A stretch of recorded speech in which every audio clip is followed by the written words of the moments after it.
Hello, this is Star Club, and today we're reviewing the 75292 Razorcrest with 1023 pieces, and it's a 10 plus set with 5 figures.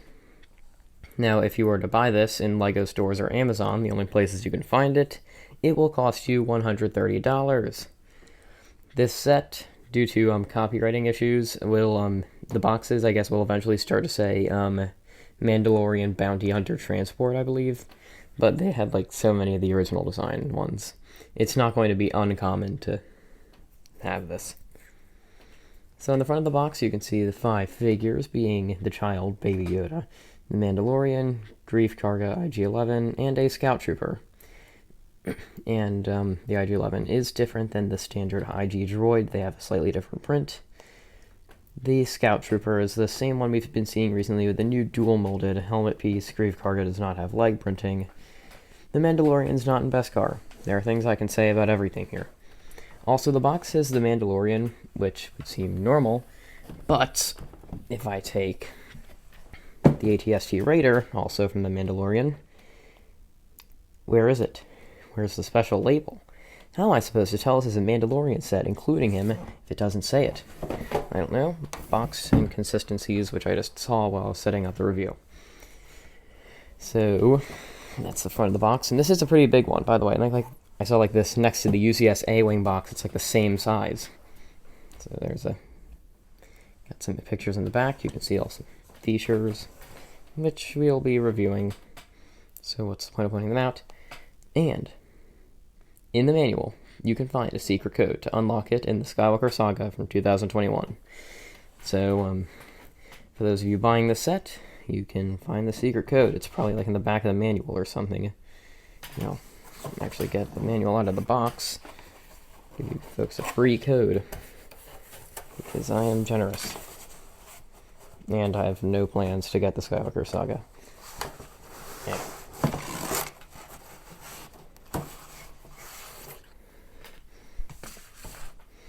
And here is the manuals. Should I start reviewing manuals too? I feel like other people do it.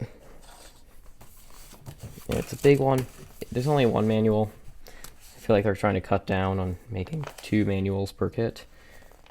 We can see some pictures in the back of other kits. But the Skywalker Saga code is that. That is your Skywalker Saga code right there. Cash that out. Get yourself a free Razorcrest in the game. Alright. That's the box. Let's take a look at the figures. Alright. Here's IG-11. He is the droid. I guess that's probably what some people call him. And the head print, I guess, is slightly different than the other IG ones. I feel like I need to get one to compare it with.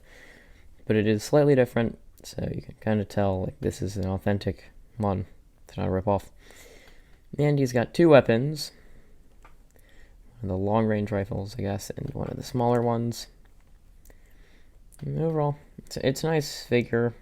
I feel like not many people really asked for it, but here it is. Okay. So this is the Grief Karga minifigure, the Carl Weathers and Star Wars figure. And he has like 2 little pistols. Would this be in the gunmetal gray color? Can't really tell. And he's got like a kind of smiling face, and then you can flip around, and more of like a concerned look, I guess. Yeah, kind of concerned. No leg printing, which is kind of a surprise. I feel like he was like his outfit would look great with leg printing, but they didn't for some reason. I don't know. Yeah, nice figure. Just missed leg printing. Here he is. It's the Mandalorian. And he's not in Beskar armor, like completely unlike the other one from the $30 set in 2021. Why can't they put it in it like $130 one, but they'll put it in a $30 one? I don't know. He's got his long-range blaster rifle, which is done by putting together a few pieces. I feel like they should LEGO should design a few more molds to these, because we're only seeing like the same 3 things. They just stick up other parts in the ends. It's kind of like the nice like smaller cape thing, and instead of the full-sized one, a decent print and no face. So, yeah. There you go. That is the Mandalorian. It's the moment we've all been waiting for. It's the child. Baby Yoda in Lego form. Let's get a close-up of him, although my camera probably won't show it. Yay, it did. Here, it's blurry. So, this is the child. He's a tiny little dot of printing, pretty much. And a nice face. This is kind of using the Lego baby piece with a new rubberized head. Popped up. Yeah, it's the child. Nice. Finally. Behold, the Razorcrest. This thing's like a small UCS in a way. It's big. When I was building this, it just kept growing and growing and growing. It surprised a lot of people, but with its size. This set is full of features and accurate details. I will start in front and kind of move back. Or I can start from the top and going down, which I'll probably do. So, up here, we have a cockpit with 2 seats. And, of course, you can put the Mandalorian or really whoever you want in there. And if a character is sitting in the front seat holding Baby Yoda, you can actually fit 3 figures in there, which is nice. And you can kind of see there is a small area which does go into the rest of the ship, but you can't really fit a figure in there. So, we also... Oh, actually, I have to keep this out for the next feature. Forgot. We have a secret storage compartment, so that way the Mandalorian, or whatever figure, can clip a weapon away in there. And I have a secret storage compartment. Everyone expected that to be wasted space, and was not expecting that. We have the engines, which have some nice detail on these parts, although I have seen people advertising, oh, I have a mod to make it look more realistic. I don't really care. Also, spring-loaded shooters in here. You kind of push down at that, pops it out. And you'll see the same on the other side. Also, what's this here? It's a whole escape pod. That's right, the Razorcrest. Did I break it? I broke it. Great. So there's a piece which goes here, but I broke it off trying to open the cockpit, the little thing. It's annoying. But you can open it up. A figure will fit in there. And it fits nicely in here. I'm moving on to the back. This area, you can carry it with by this part. No, you cannot carry it with that part. Why does that's never happened to me? I guess if you apply pressure to the wrong spots, it will break. Don't worry, it's stronger than that. In the front here, you can see a kind of bed for the Mandalorian, which is nice. And some sticker details. It kind of looks like a calendar almost. I can't tell. Also, these nice cannons on the front, which are very sturdy. You can open up here. We have some spring-loaded shooter storage for all your extra spring-loaded shooter bits. Also, it has some landing gear. I guess you can kind of wiggle that around, count that as a feature. And you have a loading ramp, and the whole thing opens up as well. And there's that extra bit that popped off the escape pod. So finally fixed that. Also, something to notice is that they use buckets, crates, at the back of the engines. I'm sure people won't like that, because everyone complains about everything in the LEGO community. So you can really open up the entire bottom. So kind of max out playability. And you can fit things like the Battle Pack speeder and the Trouble on Tatooine speeder inside. So if you want to do that, you can.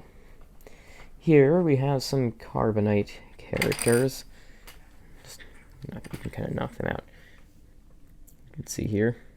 It's not a full mold like the Han Solo and carbonite, but it's pretty nice anyways. You get stickers. It gets the point across. You can see guys, he's annoyed, he's trapped in there. Oh no. And inside you have plenty of interior space. Pretty much all the space on this set is used in some way, except the engines. Those things are hollow. Well, you can really use them based on how it's built. But they really try to max out space because, see, look, it's the full side opens up, and it does the same in the other one. So I like that they really tried to use it. It's kind of I would say, a Mandalorian dropship, just because of how much it opens up and what you can fit inside. And of course we have these Technic rods. which kind of support the whole upper frame. This is a very sturdy set, and it feels like everything is kind of combined together. Like, you can take off maybe like a few exterior plates, but the set itself is all one piece. And there's a carbonite character holding rack, which does, every time I like open up this side, they all fall out. And you can see they all fit snugly inside these bits here. Just slide them in. Also, while I'm trying to slide it in, you can see there's some sticker details on a lot of the plates, which is accurate. Of course, if you want accuracy, you don't have to open up the whole side panels because there's a loading ramp on the back. So, you know, we don't care. Nice and closed up, ready to fly. You can really grab this from anywhere. Although I feel like it's kind of like got like a designated holding spot right there. You can really wiggle it around, doesn't break. Because it's a very sturdy kit. Like bonk it. Gets back into place. Also, this is printed. It's not a sticker because putting curved stickers on is the worst. So, is that it for features?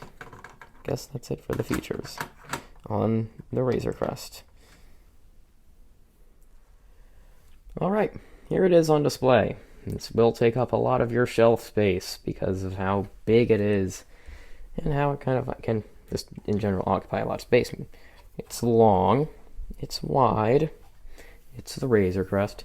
Also, we have the ATST Raider, which I will hopefully have a review on that soon. Also, brick separator is included. So, yeah, on a shelf. It looks nice. It looks like a UCS kind of model because it's just so big and accurate and much more.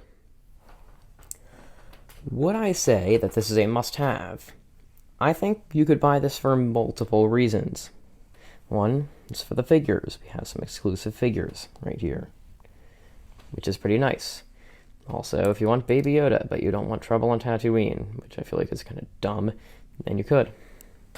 If you want it just for parts, which I feel like I don't know anyone who would buy this just for parts, then I guess you could. This is full of them. I mean, it's got 1,023 of them. Also, like, if you're just a fan of The Mandalorian, it's a great kit. I mean, it's very sturdy, very accurate. I like that. Also, because of its special capabilities, like the code, although I did just show it on screen, so it wouldn't really matter. I don't know. I like it a lot. It's a very big set. Like, if you're deciding between, like, hey, do I want, like, the UCS A-Wing or the Razorcrest? Honestly, you might want to go with this. Like, if I prop this up on a display stand, it would kind of look like an Ultimate Collector Series Razorcrest, which we want a lot. So, yeah, I think that kind of sums up my thoughts on this $130 to summer of 2020 set. Stay safe.